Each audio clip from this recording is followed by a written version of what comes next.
Nous sommes le 8, Tammuz 5773, nous sommes d'Afyud, Amoud Aleph, tout en bas. La Mishnah, on a vu. On a vu selon la Mishnah, on n'a pas pensé à la Gemara. On est bien d'accord, c'est ça? Mani Echidim, dans la Mishnah, qu'il y a dans certaines situations que ce sont les Echidim, c'est pas tout le klal qui fait le jeûne, c'est seulement des individus. Alors, c'est qui ces Echidim là? Amar Ravuna, Rabbono, on a dit que c'est Talmidei Chachomim. Ravuna, il dit Echidim mitam shotaniot. Ravuna, il dit que c'est Talmidei Chachamim. Ils font les 3 premières taniot, c'est lundi, jeudi et lundi. Maïka Mashmalan. Qu'est-ce que ça veut dire enseigner Tanina? C'est déjà été enseigné dans la Braïta. En Gozrim Tarot de la Tzibour Tibertechila. On ne commence pas à faire une tanit sur tout le klal le jeudi. Pourquoi? Si on va commencer à faire le tanit jeudi, alors ça va faire augmenter les prix. Pourquoi? Nous dit Rachid. L'inflation. Maïka Mashmalan, qu'est-ce que ça veut nous enseigner? Il y a des Kamarché Michamichi, que dans la Braïta il y a marqué que la Gemara nous dit que c'est lundi, jeudi, lundi, ce Ikaron, ce principe, on l'a déjà appris dans la Braïta. Rachid nous dit Pekin de Kavanot, Tafset Varamut Bet, Ngozrim Tani Dala Tibur Bechule, la Shavkia de Sharim, quand les Chachamim, ils font une Xéra. On dit que en français, ils font un décret de jeûner. Alors on fait lundi jeudi. Pourquoi? Je vais faire des pour faire l'inflation. Shimayu Matrim Mitanot, Bachamishi, si commence le jeûne, jeudi, lundi, jeudi. Hayu Konim les Motsayatan, Sudot Gdolot. Alors le jeudi, ils auraient acheté beaucoup de manger. Un pour la fin du jeûne et un autre pour Shabbat. Donc donc le vendeur, il pense, bon, il y a plein, les gens ils viennent acheter plein, ils pensent qu'il y a la famine. Et donc, maintenant le vendeur c'est un businessman, il y a beaucoup de gens qui achètent, alors hop, ils augmentent les prix. Donc, Rashi Afkou, ça veut dire qu'il inflation, il annule le premier prix, il fait un deuxième prix. Et donc, c'est quand le chidouche de nous dire que les chidim ils font le jeûne, lundi, jeudi, lundi. Réponse de la Gemara, j'aurais pu penser à mais les tzibour, c'est seulement quand le tzibour il fait les jeûnes, alors ça commence lundi, jeudi, lundi. Mais quand c'est que les chidim, quand c'est que certains individus des grands sadikim tel Chachaim, que seulement eux ils font le jeûne, ils font donc 3 jeûnes l'un après l'autre, lundi, jeudi, lundi. Alors peut-être on aurait pu penser que ça pourrait être jeudi, lundi, jeudi. Pourquoi? Parce que si c'est pas beaucoup de monde qui jeûne, alors il n'y a pas de rachage de l'inflation. Rashi. Aval Yechidim lo, Yechidim osim que de la Tzibour, mais les 3 taniot que les Yechidim font avant que le Tzibour il fait les taniot. Et Nas Kouki, la Trilbesheni, on aurait pu penser qu'ils n'ont pas besoin de commencer lundi. De l'Eikav qui a Tchari, parce qu'il n'y a pas de chachash, on dit chachash. Il n'y a pas de crainte de l'inflation. Mais je veux dire, parce que c'est seulement des individus, tout seuls qui font le tani. Voilà le gimel taniot des Yechidim. Mais ces 3 taniot des Yechidim, maintenant le gimel taniot, font partie de 13 taniot des Tzibour, que le Tzibour il fait 13 taniot jusqu'à Rosh Chodesh Nissan. S'il ne pleut pas, chaque fois il prend des taniot. Et il prend des crachés. Quand c'est 13 taniot, c'est 3, 3 et 7, et ça c'est sur le Tzibour. Mais tout commence par 3 taniot qui sont sur les Yechidim. Et tu aurais pu penser qu'eux, ils n'ont pas besoin de faire lundi, jeudi, lundi. Et que ça pourrait être jeudi, lundi, jeudi. Car machin, c'est que la Gemara vient d'enseigner que aussi les Yechidim, quand ils font les taniot, ça doit être lundi, jeudi, lundi. Parce que c'est vrai, même si tu as déjà un certain pourcentage, tu as plus il y a 10%, 20% de gens. C'est des Yechidim, c'est des tzadikim. Alors déjà ça peut changer sur les ventes. Ils vont peut-être quand même augmenter leur prix. Très bien. Et donc la Gemara continue. Ou bien on peut dire que la Gemara n'a pas voulu faire, elle a voulu nous dire Rachidouche pour ne pas faire de différence. Qu'à chaque fois les jeunes on commence lundi. Comme ça on ne fait pas de bilboul. Hein, Benjamin. Comme ça on ne fait pas de bilboul. Comment c'est bilboul en français? Confusion. Comme ça porte pas à la confusion. Bilboul, poule. S'il a déjà acheté une kippa. Gibati. Non, bilboul ou gibati? Bilboul. Bilboul, c'est quoi? Pipouli, c'est des. Voilà. אומרת הגמרא הקדושה, תנא לי אחי, אין ברייתא, si qui dit שהתחילו היחידים להתענות, quand les individus commencent à faire le jeûne, alors ils commencent à faire le jeûne lundi, jeudi, lundi. Tu es avec nous, Raphaël? Umafsikin beracher chodashim, et si ça tombe en Rosh Chodesh, alors on ne fait pas le jeûne, Rashi, Shimchal Rosh Chodesh, Shimchal Chamishi, si Rosh Chodesh tombe un lundi ou un jeudi, des jeûnes qu'on a fixés, et là, après qu'ils ont commencé à fixer les Tanot, parce que le Rosh Chodesh, il se fixait en marchant, c'est-à-dire, c'était pas prévu. On regardait les malins, tout d'un coup, ça pouvait tomber que le Rosh Chodesh, il tombait un lundi ou un jeudi. Alors, le Rosh Chodesh, on ne doit pas faire de jeûne, donc on a arrêté le jeûne. Pareil, si ça tombe à Yom Tov, Rashi, il fait même Tovim, en fait, il y avait dans leur temps, il y avait toute une Megillah qui disait de tous les jours on n'avait pas le droit de jeûner. Parce que les jours où il y avait des Yamim Tovim il y a eu des Nissim qui ont eu au Ham Israël, donc ils ont fixé beaucoup de jours comme ça, on n'avait pas le droit de jeûner, et on n'avait pas le droit de Nachon, on n'avait pas le droit de faire des expédies, etc. C'était un jour où il y avait une certaine Simcha, on n'avait pas le droit de jeûner. Tous ces jours-là ont été annulés. Parce qu'il y a eu trop de jours comme ça. La Kala et le Chabal, on a un milliard, ils donnaient le jour du mariage. C'est même Shufra. Alors pourquoi alors on donne Je n'ai pas dans ce jour-là aussi. Non, ça me lègue pour ça, de donner le jour de casser avec le. Ah non, mais c'est avant le mariage. C'est la veille du mariage que le jeûne. Parce qu'on dit que la veille du mariage, alors pour ceux qui vont se marier bientôt, même pour ceux qui vont se marier plus tard. Alors on dit que. Vous écoutez? Il y a marqué dans Zohar HaKadosh, un petit chidouche. Il y a marqué dans Zohar HaKadosh que tant que quelqu'un n'est pas marié, ça ne s'appelle pas le gars des Goufa. C'est quoi? Pas le gars, c'est la moitié. Goufa corps, c'est la moitié d'un corps. C'est la moitié, c'est-à-dire sa personnalité, c'est une moitié. Et seulement quand il se marie, il devient un homme entier. Des fois, il veut mieux qu'il reste une moitié. Et donc, ça veut dire qu'en fait, quand on se marie, alors c'est comme si on devient un homme nouveau. Parce qu'en fait, on était seulement une moitié d'homme, on va dire une moitié de personnalité. Et quand on se marie, alors on devient en fait un homme complet, un homme chalem, donc c'est une nouvelle naissance. Donc c'est pour ça qu'on dit que toutes les avérotes qu'on a fait, qui virent comme si elles étaient effacées, c'est-à-dire on commence une nouvelle page dans notre vie. Et c'est pour ça que la veille du mariage est considérée comme un Yom Kippour, parce que toutes les avérotes elles sont effacées. Donc quand on va Yom Kippour, on a avérotes, on va dire c'est quand on passe dans la machine à laver et qu'on nettoie toutes nos avérotes. Pareillement la veille du mariage, on nettoie un petit peu toutes nos avérotes. Et donc c'est pour ça qu'il y a un minag de jeûner la veille du mariage. C'est comme un petit Yom Kippour Katan comme ça. Alors effectivement, si la veille du mariage elle tombe un jour de, par exemple moi je me suis marié tout béab, enfin ouais, donc j'ai pas jeûné. Je voudrais dire ça. C'est quoi? C'est quand ils allaient dans les champs? Tout béab. Tout bas, c'est le jour de. Oui, ils allaient dans les champs. C'est la Saint-Valentin. C'est Ils allaient dans les champs, ils font un amour. Ouais, c'est ça. Alors non. Moi, dans la Gemara, c'est dit que qui se fait est un pieux et qui déguste encore en mangeant. Alors quand on arrive, on essaiera de voir. On peut-être avec ça, parce que vous dites par rapport au jeûne. C'est quoi? On n'a pas le droit de jeûner, on n'a pas le droit d'instaurer des jeûnes. Non, je ne vais pas le droit d'instaurer des jeûnes. J'ai dit que quand il y a un jeûne, il y a une période où il ne pleut pas. Donc c'est un décret sur Am Israël. Donc les Chachamim ils décrètent, à cause de ce décret-là, ils instaurent de faire un jeûne. Si ce jeûne-là il tombe dans un jour de Simcha, alors on ne jeûne pas. On annule le jeûne. Ok. Omer Tagmar Akdosha. Tanu Rabon, Nagmar Adam Temedei Veniro Ilidot Yachid. Ça s'appelle de la Hanava Pesula. C'est bien de la Hanava. L'humilité, mais il y a une fausse humilité. Le type, parce qu'on a dit que c'est que la fausse modestie, voilà. On dit que c'est que des individus qui jeûnent. Alors, quelqu'un dit, moi, je suis un Tamid Chacham, moi, je suis un Yachid, moi, pas du tout. Je veux pas jeûner, moi. C'est de la Gahava. Donc, alors il dit, allez au bar, Adam Talmidani. Et nous voyons, il dit, non, moi, je suis un homme simple, moi, je suis un Tamid, je ne suis pas Raoult, je ne suis pas Ad, un Yachid, donc je ne vais pas jeûner. Non. La côte, Talmid Chachamim, Yachidim.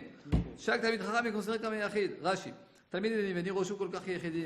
Je suis seulement un élève, donc je ne suis pas important comme les Yechidim. Je ne suis pas apte à commencer à faire le jeûne comme les Yechidim. Ensuite, c'est quoi la différence entre un Yachid et un Talmid?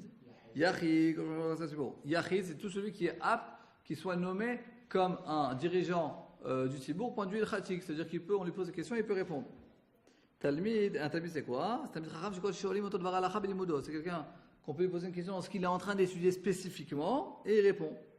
Même si c'est la chose la plus simple, Maseret Kala, c'est une toute petite Maseret de Mishnayot qui est pas compliquée, mais la chose qu'il a étudiée, on peut lui poser une question, alors il est déjà considéré comme un Yachid et il peut jeûner. Et il faut qu'il jeûne. Ouais, tu dis 1 heure par jour. Non, ça veut dire qu'il a étudié un certain sujet. Les baquets dedans, alors ça y est, il peut jeûner. Maintenant, alors, lo kola rotse. Non, on n'est pas arrivé à ça, chien. Tano Rabanan. Rave, juste un rave de communauté, genre un rave Meforsam et tout, genre bien connu, genre Kosagador et tout. Il peut pas se considérer comme un Yachid. Parce que si vous voulez, genre c'est une dogma pour tout un cas entier. Non, mais là on parle, est-ce qu'il peut jeûner? Ouais, mais c'est pas genre. C'est sûr qu'il jeûne, si c'est quand t'as mis Chaim jeûne, alors c'est sûr que lui va jeûner. Par exemple, les tamidés de Rav Ovadia, genre quand ils vont Rav Ovadia jeûner, ok. Alors ils vont se dire, si Rav Ovadia jeûne, il faut que je jeûne moi aussi et tout, alors tout le monde va jeûner. Ah bah non, parce qu'ils comprennent que c'est quelque chose de spécial. Parce qu'ils savent que c'est au contraire, ils savent que c'est un gadol. Ils se disent qu'il a une anaga spéciale. Ok. Donc, nous dit Agmara Tano Rabanan. Là il y a une marloquette. Rabbi Meir il dit Lo kol harotzeh asod atzmo yachid oseh. Pas tout celui qui veut se considérer comme un yachid, il peut considérer comme un yachid donc jeûner. Et Talmid oseh. Pas que chacun il peut se dire voilà je suis un Talmid alors moi je fais. Ça c'est parole de Rabbi Meir. Rashi. C'est-à-dire regarde Rashi. Lo kol harotzeh asod atzmo yachid. On a dit que les yachidim ils jeûnent. Le premier jeûne qui est que les yachidim, que les individus. Alors c'est pas chacun il va dire n'importe qui dans la rue dit moi je suis un yachid je jeûne. Non. Parce qu'on a dit que c'est seulement des yachids, c'est seulement que c'est certaines personnes qui ont un certain niveau spirituel, c'est-à-dire qu'ils ont étudié un certain sujet et quand on leur pose des questions ils peuvent répondre, donc c'est-à-dire qu'ils sont dans le monde de la Torah. En général, c'est tout le monde comme ça. Ouais, bon, Khaled. Même le plus idiot des idiots, il a bien étudié quelque chose, on peut lui poser une question et il répondra à une question, non? Pas forcément. Dafka, pas du tout. Surtout pas dans leur temps, où il n'y avait qu'une élite qui étudiait. Là aujourd'hui, c'est vrai que aujourd'hui on vit dans une génération extraordinaire où tout le monde, où plein de monde étudie. Et beaucoup de gens étudient. Quoi, Mais- les étudiants aujourd'hui? Il y a Ouais. moins de Gdolim. Il n'y a jamais eu autant de yeshivot qu'aujourd'hui. Il y a moins de Gdolim, Rav. Il y a beaucoup plus, mais il y a moins de qualité. C'est plus dans la quantité que dans la qualité, c'est vrai. Ok, donc pas chacun dans la rue, il vend des chaussettes, il dit voilà moi je suis un yachid, alors il n'y a rien de mal de vendre des chaussettes, hein, mais quelqu'un il est au chouk qui vend des chaussettes, il dit voilà moi je suis un yachid, moi je fais des jeunes. Non, il faut que ce soit quelqu'un respecté, qui a étudié, qui étudie, oui. Il y a quelqu'un dans la lacha, je crois que c'est mieux de prier, celui qui peut comme c'est de prier honnête, et le prier honnête c'est bliminienne. C'est-à-dire quelqu'un qui prie toute l'année honnête, alors si une fois il est en vacances, il n'a pas de nuit au States, il n'a pas de nuit honnête, alors qui prie tout ça. Mais si c'est quelqu'un qui prie toute l'année honnête, comme il y a des gens encore à Yaakov, tu les vois depuis 20 ans, je rigole pas, hein, tu les vois tous les matins honnêtes. Hiver, été, automne, toute l'année ils ratent jamais. Non, ils vont dormir toute l'année, ils changent l'horaire d'où ils vont dormir parce que quelquefois ça va 4h, 5h. Parce qu'il y a une d'après je crois la roue, la lechatrila, c'est le net. Ok, mais ils font ça. Ah, Donc la lacha elle est que si quelqu'un il toute l'année, tu imagines par exemple qu'il y a quelqu'un qui croit Yaakov, toute l'année il prie honnête. Et maintenant il y a un jour, sa femme elle est à l'hôpital et la couche. Et maintenant à l'hôpital, à Ratoshi, il n'y a pas de prière honnête. Alors est-ce qu'il va prier à 8h avec le minyan ou qu'il prie honnête tout seul? Dans ce cas-là, il prie honnête tout seul. Mais c'est seulement quelqu'un qui prie toute sa vie en honnête. C'est un erreur avec prier honnête seul. Non, je pense pas que. Je pense qu'il vaut mieux. Je pense, hein.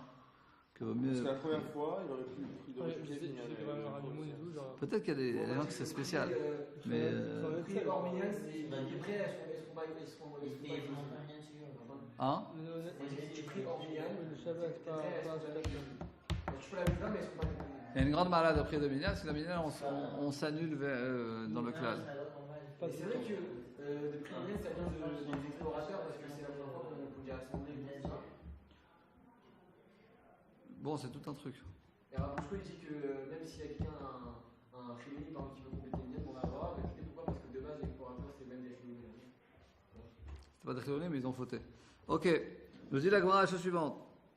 Donc on a vu Rabbi Meir, Rabbi aussi dit, oh c'est tout celui qui veut être yachid, quand on est yachid, il peut. Vezahur letov. Maintenant, c'est la question sur quoi Rabbi aussi parle. Rachid dit, parce qu'il y a deux choses, écoutez bien.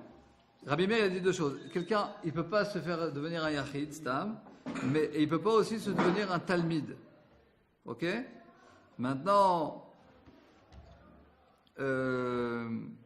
pourquoi regarder Rashi? On s'est dit, il à roi. Comme ça, s'il fait quelque chose que c'est pas apte à lui, alors il a de l'orgueil. Ok? Gassé à roi, c'est de l'orgueil. Rabbi Yossi dit, Omer Ose, Vezachur Letov, Levishen Shevachu El Atzar. Rabbi Yossi dit, quelqu'un qui veut être un yachid et qui veut faire prendre sur lui le jeûne, il a le droit. Pourquoi? Parce que c'est pas un kiff de jeûner. C'est pas genre, je dis, je suis un tamid chacham et tout. Parce qu'en fait, il le fait parce qu'il veut aider la Israël dans ses prières. Donc dans ce cas-là, c'est Fishen Shevachu, c'est pas un kiff, on va dire. El Atzar, c'est quelque chose qui est. C'est un tsar. Ok? Tanaïdar. Notre braïta a dit, le kolorot c'est la sorte de yachid. C'est pas tout celui qui veut se construire comme yachid déjeuner, il peut. Mais Talmid aussi, il veut pas, tout celui qui veut être un Talmid, il peut pas construire comme un Talmid. Ça c'est Rabbi Shimon ben Elazar. Rabbi Shimon ben Elazar dit, dans quel cas on dit ça? D'avoir chez le Shevar. Donc pareil, quand c'est des choses, par exemple, de mettre des habits spéciaux dans Talmid Chacham. Alors d'avoir chez le Tsar, mais quelque chose qui est comme jeûner, quelque chose qu'on a du Tsar. Comment on dit Tsar en français? Souffrance, tristesse. Aussi, il fait Zahur Latov, et encore mieux, il a un bon nom. Shen Shevar ou le Tsar ou l'eau, parce que c'est pas un Shevar, c'est un Tsar. C'est une souffrance. Mais quand on parle de Talmid, quelqu'un il peut pas. Un Talmid Chacham, il a un chalouk, c'est-à-dire il a un habit spécial de Talmid Chacham. Quelqu'un ne peut pas mettre l'habit spécial de Talmid Chacham s'il n'est pas Talmid Chacham. S'il n'est pas Ra ou s'il n'est pas d'un Talmid Chacham, il peut mettre l'habit d'un Talmid Chacham. Très bien. Tanoura Banan. Mishaya mit'ane ala tzara. C'est très important ça. Quelqu'un, il faisait un jeûne parce qu'il y avait une tzara, il y avait un décret. Ve'avra. Et le décret est passé. Ou bien il a prié sur un cholé, il a fait un jeûne sur un cholé. Je ne vénitera pas. Ça sonnerie d'il y a 20 ans ça. Je ne vénitera pas.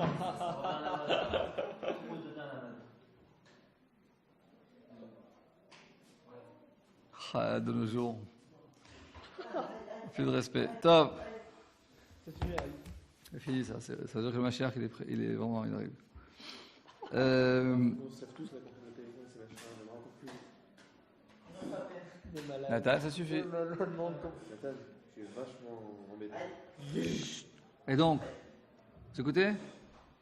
Je dirais à tous ceux qui ne sont pas là que ça va. Comme d'habitude. Comme toute l'année. Regardez, on est 6, 7. C'est pas mal, c'est la voiture. Et donc, Là, ils sont deux. Nous, on devrait être contents. c'est vrai ça.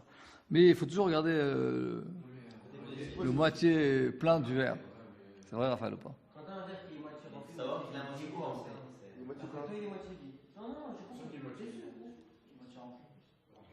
Et donc, ou si quelqu'un il a fait un jeûne parce que quelqu'un qui était très malade, mais il ne pas, et ça y est, il s'est guéri, il continue sa taranit. Pourquoi, nous dit Rashi? Ou et même si le maître, le mort, il est mort, bah il est commis, il faut qu'il continue son éder. Pourquoi? Mais j'ai vu dans Rashi ça. Alors, pourquoi? Parce qu'il faut comprendre que... Mais je me rappelle d'avoir une explication sur ça, et je l'ai vu où? Alors, la raison est la suivante. Parce qu'il faut comprendre que nos prières et nos jeûnes qu'on fait pour Akadosh Baruch Hu, elles ne doivent pas être dépendantes du cas spécifique. Même si on le fait pour une certaine chose spécifique. Mais à la finale, on doit le faire l'ishma, on doit le faire parce que on est les serviteurs d'Akadosh Baruch Hu.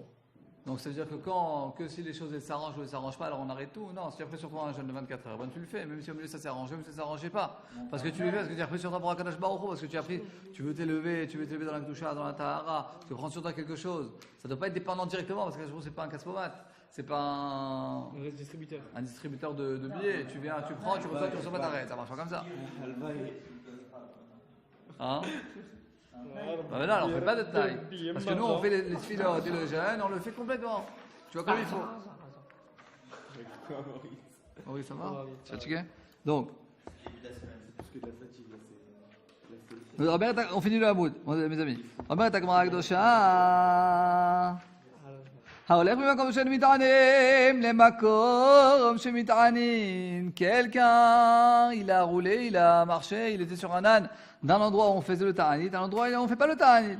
Le contraire. Dans un endroit où on ne fait pas le ta'anit, dans un endroit qu'on fait le ta'anit, alors il arrive et il commence le ta'anit avec eux. Ou le contraire, même s'il était dans un endroit où on fait le jeûne, il arrive dans un endroit où on ne fait pas le jeûne, et bien il continue son ta'anit. Il a commencé son ta'anit, il le finit. Shachar ve'achal. Il était dans un endroit où on ne faisait pas de ta'anit. Il est arrivé dans une ville où on fait un ta'anit. Et il a oublié. Il a commencé à boire, à manger et à boire. Ah, il traverse un cibourg. Alors il ne le fasse pas devant ses amis dans le cibourg. Et de plus, il ne va pas commencer à manger des millefeuilles, je sais pas moi, Ah, vous avez lu une feuille là Vous avez lu une feuille J'aime bien la pâtisserie française, c'est pas mauvais. C'est Neymar. Quand je vais en France, c'est pour ça que je vais. Non, je rigole. Et donc, alors moi j'en profite quoi. C'est Neymar.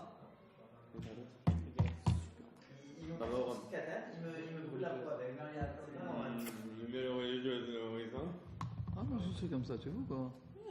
C'est Neymar. Vayomer Yaakov le Banav, la matitraou. Yaakov il a dit à ses enfants, pourquoi vous vous montrez? C'est quoi la matitraou? Amaram Yaakov le Banav, Yaakov il a dit à ses enfants, Altriou atzmechem, ne montrez pas comme quoi vous êtes rassasiés. L'homme finit simplement Esav et pas devant Ishmaël. Kedesh Konobaché, pour pas qu'il soit jaloux de vous. Ah voilà, ben, ce que je vous expliquais tout à l'heure, c'est marqué dans Rashi, je ne trouvais pas. Rashi, à la Tzara ve'Avra, c'est-à-dire il a fait un jeûne sur un malheur et le malheur il est passé. Mit'ane ou machim, il continue son jeûne. Et il complète. Vimla, sinon, nira ke matne'im kolon. Sinon, c'est comme s'il fait un tenaille avec son créateur. Genre, im ta'avor, je jeûne, je fais pas le jeûne. Quoi, tu fais un business à Kadosh Baruch Hu, que c'est T'as pas le droit, oui, c'est. Faut que tu fasses aller, me payer.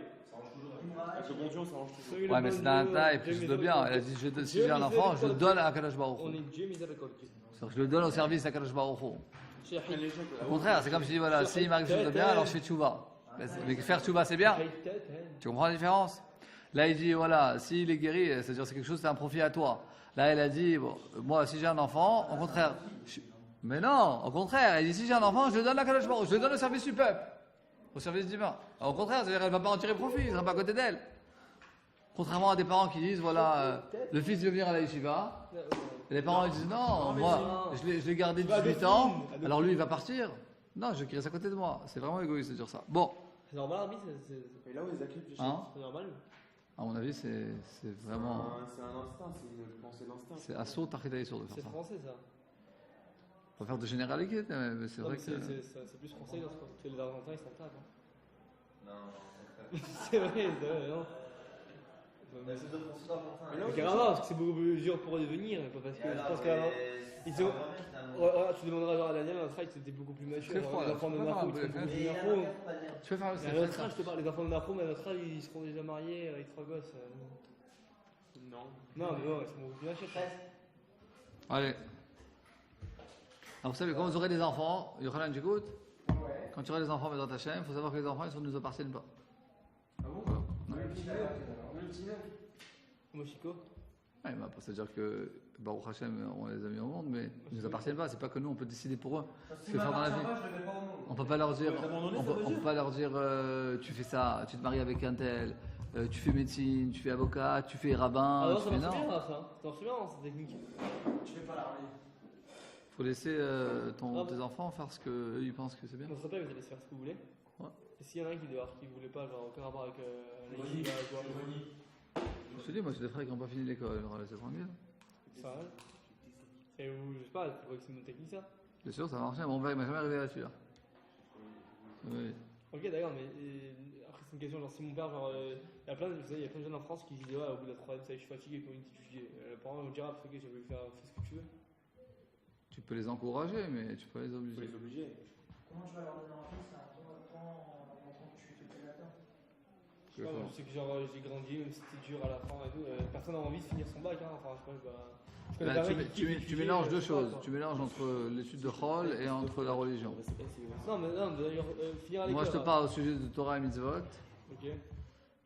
Tu ne dois pas te mêler entre le rapport entre ton fils et Kadosh Baruch Hu. Chacun sa vie, chacun son rôle. Maintenant, j'écoute. Le chinour est que toi, tu le fasses à fond. Si toi, ton fils te devait tomber en tant que tu vas la tefila, que tu kovetim la Torah, que pour toi la Torah c'est important, alors normalement, il te suivra. Mais si toi, tu es comme ci, comme ça, et en plus tu l'obliges, alors là, catastrophe. Au sujet des matières C'est bien, de c'est la vrai vie, que ça c'est chaque parent, il fera ce qu'il C'est veut. pas héréditaire, comme on avait des fils de Rabbanim qui ne sont pas du tout. Ouais, c'est quoi le problème? Parce que les parents, malheureusement, une des raisons, c'est que les parents, Ils cherchent trop. ils demandent à leurs enfants d'avoir un certain comportement, pas parce que c'est véritablement le vrai comportement qu'ils veulent, parce que c'est beaucoup pour le kavod. C'est-à-dire, qu'est-ce qu'ils vont dire à la communauté quand mon fils se comporte comme ça, comme si. Et les enfants, ils interceptent tout. S'ils captent que la demande des parents, c'est pas une demande de vérité, de émettre, mais c'est une demande de qu'est-ce que vont dire les gens, alors là, un gros coup de pied. Les enfants, ils captent tout. Tu peux pas leur dire mais tzitzit, toi tu peux pas les tzitzit. Tu peux pas leur dire ne fume pas, si toi tu fumes, ça marche pas. C'est pas du tout cohérent. Tu peux pas leur dire ne t'énerve pas, si toi tu t'énerves. Tu peux leur dire aie un bon comportement dans tes midotes, si toi ton comportement dans tes midotes c'est une catastrophe. Tu peux pas dire aie un bon comportement avec autrui quand toi tu cries sur ta femme. Son fils là où il a échoué, Rav. C'est vrai, mais les enfants ils captent. Donc c'est-à-dire tu peux pas leur exiger d'avoir un comportement que toi tu n'as pas du tout. Là, Tu comprends? Ah oui. Je connais pas les mafiosos qui disent. Oui, voilà, machin en France, et c'est tout. bien connu. Genre la réplique des parents. Voilà, la réplique des parents. En France, c'est. Regarde. Tu peux pas dire à ton fils je suis pas. C'est quoi la réplique civilisée en France des parents? C'est regarde, fais des études comme ça, tu finiras pas comme. On n'a pas de métier, on a fait le bac et tout. Alors fais ton bac et des bonnes études. Comme ça, tu auras Mais ça c'est différent parce qu'ils encouragent leurs enfants à faire des études parce qu'eux ils n'ont pas eu la chance, l'opportunité.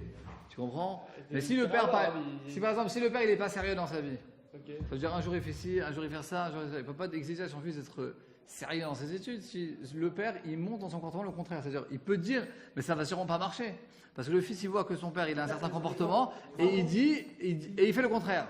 Ça marche pas. Exactement. C'est-à-dire ce que mon père explique tout le temps, c'est que la véritable éducation c'est l'exemple que tu donnes. Exactement.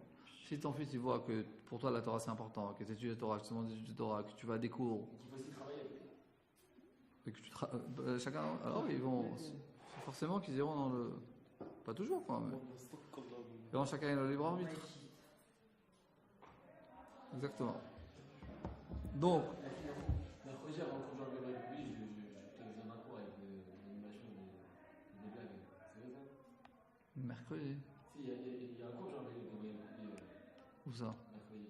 Ici pour les Israéliens. Ok. Et avant, il demande à un élève il donne un cours sur la rhétorique. Ah. Et j'ai un élève de faire un parcours sur la paracha, mais en même temps de faire une petite blague et tout. Bah, imagine le faire. Ah d'accord. Il a fait. Ah, on pourrait faire un. Venez sur le. Mais Hashem, avec mon père la prochaine fois, je lui demanderai, il vous dira tous les cons secrets. Ah Allez, je حيت تاتان. là, j'ai envie de finir la mood. Quelle heure il est là? Il est là, regarde, regarde. Il est 12. Ah, c'est bon, on a encore un quart d'heure. Non, on va finir, c'est très Non, facile. on veut pas du chiffre. On finira pas la série. S'il vous plaît, s'il vous plaît, s'il vous plaît, s'il vous plaît. شحال تاتان. אומרת הגמרא הקדושה, אל תרגזו בדרך. Yaakov Avinu lui dit à ses enfants quand ils partent en Égypte, אל תרגזו בדרך. Ça veut dire quoi? אמר רבי אלעזר, אמר להם יוסף לאחיו. Non, c'est Yosef, il a dit ça à frère. Rabbi Elazar, il dit que Yosef, il a dit à ses frères, Al tarskum de halacha. Ne discutez pas de sujet de halacha. Pourquoi? Parce que vous serez tellement imprégné par l'étude de halacha que vous n'allez pas faire attention au danger de la route. Ok? Comment tu fais une chose pareille? Ve'amar Rabbi Elazar. Alors, Tirkezo, regardez la Chine, vous allez tromper le chemin. Qui vont dans le chemin, il n'y a pas de part de temps entre eux. Il faudrait mieux qu'ils soient brûlés. On parle de Eliawanavi et Elisha, qui sont partis en chemin. Il y a un char de feu et des chevaux de feu. Et qui les ont séparés entre eux, et Eliyahu est décédé, et Elisha les reçu. Tam a des Kadebourg, grâce au fait qu'ils ont parlé entre eux de parler de Torah, alors ils n'ont pas été brûlés. Mais s'il n'y avait pas de Dibour, il n'y avait pas de parole de Torah, réunis Saref, ils auraient été aptes à être brûlés. C'est-à-dire qu'on voit que ce qui lie une personne, c'est quoi le pérouche magnifique cette Gemara. La Gemara dit la chose suivante. C'est quoi l'Isaref de brûler? C'est quoi de brûler? C'est des choses qui sont entières et qui deviennent complètement disloquées. Quand on prend de la cendre, c'est la chose la plus disloquée qu'il puisse y avoir parce que tu ne peux plus ensuite l'assembler. Donc le feu, il disloque, il délie de manière la plus profonde tout ce qu'il y a dans son monti. Donc deux Talmidei Chachamim qui n'étudient pas la Torah, c'est comme si tu dirais qu'il y a un feu entre eux qui les délie. Donc qu'est-ce qui lie deux Talmidei Chachamim? C'est la Torah. C'est pour ça que quand vous serez à l'armée Bezrat Hashem, ou chacun dans ses études, Yohanan à l'université, et chacun dans sa vie, il faut toujours avoir des chavrutot de Torah, parce que un lien de Torah, c'est un lien qui est profond, qui est très fort, et qui nous lie à Kadosh Baruch Hu. Alors l'Okash, apparemment c'est une couchia, pourquoi? Parce que tu vois qu'il fallait qu'ils parlent de Torah. De parler de Torah entre eux, c'est ce qui les a permis de ne pas, on va dire, être brûlés. Mais la Gemara, il y a 2 minutes, il a dit qu'il ne fallait pas étudier la Torah, qu'il ne fallait pas que 2 personnes qui sont en chemin, qu'il ne fallait pas qu'ils étudient la Torah. Pourquoi? Parce qu'ils vont être tellement imprégnés par l'étude, alors ils vont s'en trouver dans le chemin. Donc il y a une contradiction. La Gemara, non. Les migras et les younais, une différence. C'est-à-dire, quand on est en chemin, alors effectivement, il faut être concentré dans le chemin. Parce que si on n'est pas concentré dans le chemin, alors on va se tromper de route. Donc on peut, on va dire, réciter des paroles de Torah, mais sans trop entrer dans la profondeur des choses. Ok? Donc c'est ce qu'ils ont fait, Eliyahu, Hanavi et Elisha. Mais les frères, ce que Yosef a dit aux frères, c'est vous pouvez parler de Torah, mais les ayounes, mais ne pas approfondir. Si vous allez approfondir, vous allez tellement imprégné par l'étude que vous allez vous tromper de chemin. Maintenant, alors, il y a marqué que Yaakov Avinu lui a dit à ses enfants ne faites pas des grands pas. Et ça va faire rentrer de la colère dans la ville. Qu'est-ce qu'on apprend de là? D'abord, comme Mara a expliqué. Quelqu'un qui marche très très vite, alors ça prend 1/500 de la luminosité de ses yeux.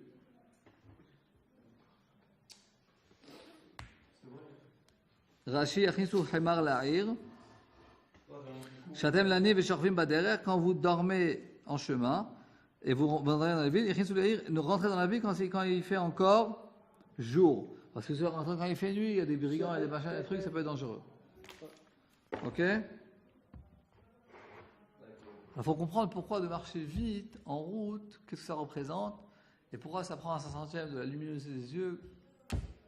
Qui c'est qui veut nous ramener un pérouche sur cette Gemara? Vous pouvez regarder dans Eni Yaakov, ou bien dans Maharal de Prague, Kedushé Agadot. Nathan, tu as été nommé.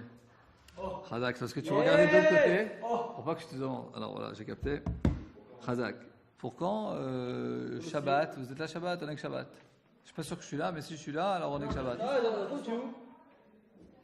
Non, je pense que ça, mais c'est possible que je sois vos parents. Si, je suis là. Ouais, mais Shabbat, c'est bien, Shabbat, c'est tranquille. Je vais faire avec Benjamin. Très bien. Là, il y a marqué la Gemara que faut pas marcher vite. Attention, c'est Agassa d'avoir des pas grossiers, on va dire, des gros pas. Parce que de marcher avec des grands pas, ça marcher vite, ça prend 1/500 de la luminosité des yeux. Ça veut dire quoi? Ensuite, Varchi sur Himalaya, c'est quoi? Ça veut dire quoi? Comme il a dit en Andorra, Damar Bidam Amara, les Olam Yetze Adam. Je rigole. Les Olam Yetze Adam Bechitov, que il faut que l'homme il sorte bien le matin quand il sort de chez lui. Ça veut dire quoi? C'est le jour. Vikanes Bechitov, et qui rentre bien. C'est quoi? C'est sortir après le lever du soleil, c'est-à-dire le matin, et rentrer dans c'est-à-dire qu'avant il marchait 3 jours, 5 jours, une semaine, il faisait des longues marches. Donc il faut sortir le matin après le lever du soleil, et il faut rentrer dans la ville avant le coucher du soleil. Rashi, Yetze Adam Bekitov, Shemtin Ad Sheor. Il faut qu'il attende jusqu'à que le jour se réveille. D'ailleurs, le Kibdar Kitov, qui a marqué quand je crois il a vu que la lumière elle est bien. Parce que de manière générale, l'obscurité ça représente les problèmes, les tsaros, ce que vous voulez. Les Vikanes Bekitov, les bilboulim, pas les pilpoulim, les bilboulim. Vikanes Bekitov. Parce qu'en fait, la jour ça représente qu'on voit la grandeur d'Akadosh Baruch Hu, etc. Et on dit, mais Moulatra Balelot. La guide va Boker Chazdecha, on dit ça tous les jours. Enfin, on dit ça les jours. La guide on dit ça à Shabbat. La guide va Boker Chazdecha, on travaille. Le matin, on dit le Chesed Akadosh Baruch Hu, et la nuit, c'est la Emouna. C'est pour ça que la nuit, on dit Emet Ve'Emouna. D'accord? C'est ça que. Arvi, on dit Ve'emuna. Emet Ve'emuna. Pourquoi? Parce que la journée, on va dire, la journée, ça représente l'éclat divin. C'est-à-dire qu'on voit le dévoilement divin. Donc là, on remercie le chesed d'Akadosh Baruch Hu. La nuit, ça représente les tsarot, la galoute, les problèmes, l'inquisition, tout ce que vous voulez, la Shoah, ça c'est la nuit. Donc là, il faut avoir la Emouna. Parce que dans l'obscur. Hein? Ouais, on est dans une époque de Géoula et on voit le chesed d'Akadosh Baruch Hu jour pour jour. D'accord? Donc le chesed, on le voit la jour, et la nuit, il faut avoir la Emouna. Quand il y a un décès, il y a une maladie, là, il faut avoir la Emouna. Ok, donc on te dit, quand tu sors en chemin, quand tu vas en chemin, il vaut mieux sortir en journée. C'est-à-dire que quand. Parce qu'il y a les brigands la nuit. Exactement. Rachid, Vekanes Bechitov, il faut qu'on finisse la bout, mes amis. Vekanes Bechitov, qui rentre bien, Ba'erev le soir, Be'ot Shachamazor, quand le soleil il est encore levé. Chez elle, ici, Metsui, comme ça, il n'y a pas de brigands. Inami. Deuxième raison pour ne pas rentrer pendant la nuit dans la ville. Chez Paul Bebarot Bekarim, il y avait des trous partout dans les routes et dans la nuit tu ne vois pas. Chez lui, et d'autres choses, ils peuvent aussi lui faire une alila. Une alila, c'est comme l'affaire Mohammed Adoua. Quoi, une alila? Alila. C'est comme les chrétiens, ils disaient que chez nous, quand on prenait les goïms, on les sacrifiait, on prenait leur sang dans les matzot. Comment ça s'appelle? Un complot. Yohanan, tu connais pas ça? Arrête de dire je sais pas. Alila. Une Alila Tcheker. On dit ça en français. Comme avant les programmes, qu'est-ce qu'ils faisaient les chrétiens? Ils disaient que. Tu écoutes, Yohanan? Ils disaient qu'on prenait les goïms, on les tuait, on prenait leur sang et on mettait dans les matzot. Comment ça s'appelle ça? Que les goïms faisaient ça sur eux, ça s'appelle une Alila Tcheker. Abomination. Ou comme ils ont fait sur l'affaire Mohammed Adora, ils ont dit que les Khalim, ils ont tué un enfant alors que c'était pas vrai du tout. Une propagande mensongère. Des informations. Alors là aussi, on te dit que ne rentre pas en ville pendant la nuit. Tu rentres dans la ville que tu connais pas dans la ville, il y a quelqu'un qui a tué quelqu'un, il va dire, ah voilà, c'est celui-là, cet étranger, il est rentré dans la ville, c'est lui qui a tué. Ils vont dire, Meragelata, Oganavata. C'est pour ça que Yosef, Yaakov a dit à ses frères, à ses enfants, quand vous allez arriver en Mitzrayim, vous êtes des étrangers, rentrez en pleine journée. Parce qu'ils vont dire que vous êtes des Meraglim, que vous êtes des explorateurs, que vous êtes des voleurs. Chez Nehemar, il y a marqué à Boker Or, le jour s'est réveillé, Vanashim Shulecho, et Yosef il a envoyé ses frères. Amar Rabbi Yehuda, Amar Rabbi Chia Amelech. S'il vous plaît, là-bas, dans le fond à droite. Dans le fond à droite. Amelech Bader, celui qui va en chemin, il faut qu'il mange trop. Maït a deux raisons. Abba, ils ont expliqué parce que ça fait quelqu'un il a mal au ventre et tout, il n'y a pas de toilette, c'est compliqué, donc ça vient de l'or dans les systèmes digestifs. Et Bemara va rester dans la diète, Michou Maisonné, parce que si tu vas manger, tu vas beaucoup manger, ensuite il ne restera plus rien à manger. Ikabenayu, quelle est la différence? Maïbinayu, quelle est la différence? Ikabenayu, dans quel cas? Très souvent, dans la Gemara, c'est comme ça. Oh, la Gemara rapporte deux raisons. Et ensuite, la Gemara, elle va dire Maïbinayu. Dans quel cas on verra une différence entre les deux raisons? Ikabenahu, la différence sera quand quelqu'un il part en chemin dans un bateau. Alors dans ce cas, on dit Rashi, Michou Maisonné Ika, alors c'est possible, il va tout manger les 2 premiers jours, ensuite il ne restera plus rien, donc il faut qu'il mange un petit peu. C'est le premier intestin. Et d'autres, Inami, deuxième différence que tu verras, les Kazil, mais Ouvna, les Ouvna. C'est quand il va, c'est-à-dire son chemin, c'est d'une ville à une ville, d'une ville à une ville. Dans ce cas-là, à chaque fois, dans chaque ville, il arrivera. Il aura de quoi manger. Mais le premier intestin, il aura le premier intestin. Donc, Hacham, il fait tout le hamoud.